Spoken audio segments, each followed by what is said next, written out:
Assalamualaikum warahmatullahi wabarakatuh. Di sini kami akan membahas mengenai perjanjian Renville. Saya Naila Rahmatika beserta rekan saya. Saya Salsabila Nuraini. Saya Nursifah Rahmania. Selamat menyaksikan. Latar belakang Perjanjian Renville merupakan perundingan antara Republik Indonesia dengan Belanda yang berlangsung pada 17 Januari 1948 di atas kapal perang Amerika Serikat USS Renville. Perjanjian ini diadakan setelah gencatan senjata akibat agresi militer Belanda I pada 21 Juli 1947. Tujuan utama perjanjian ini adalah untuk mencari solusi konflik antara Belanda dan Indonesia setelah kemerdekaan Indonesia diproklamasikan pada tanggal 17 Agustus 1945.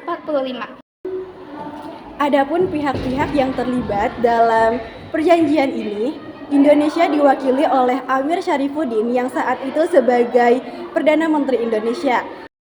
Belanda dipimpin oleh R. Abdul Qadir Widjojoatmojo, orang Indonesia yang memihak Belanda. Dan juga ada Komisi Tiga Negara atau KTN merupakan penengah yang terdiri dari Australia mendukung Indonesia, Belgia mendukung Belanda, dan Amerika Serikat netral. Lalu apa saja sih isi dari perjanjian Renville ini? Yang pertama, Belanda hanya mengakui Jawa Tengah, Yogyakarta, dan Sumatera sebagai wilayah Republik Indonesia. Yang kedua, disetujuinya sebuah garis demarkasi atau yang sering dikenal dengan garis Van Mook yang memisahkan antara wilayah Indonesia dan daerah pendudukan Belanda. Yang ketiga, TNI harus ditarik mundur dari daerah-daerah kantongnya di wilayah pendudukan di Jawa Barat dan di Jawa Timur.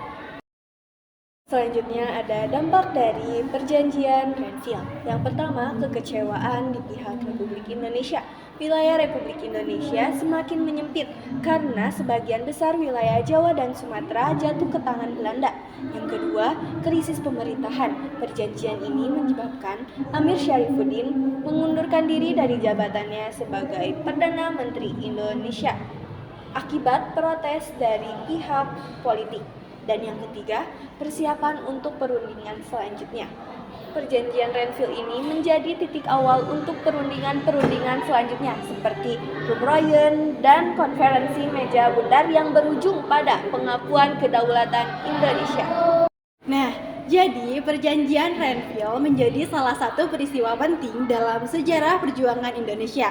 Meskipun dianggap merugikan Indonesia, perjanjian ini membuka jalan bagi penyelesaian konflik dengan Belanda secara damai melalui perundingan-perundingan berikutnya. Sekian pemaparan materi yang bisa kami sampaikan mengenai perjanjian Renville ini. Mohon maaf apabila ada salah kata-kata. Terima kasih. Wassalamualaikum warahmatullahi wabarakatuh.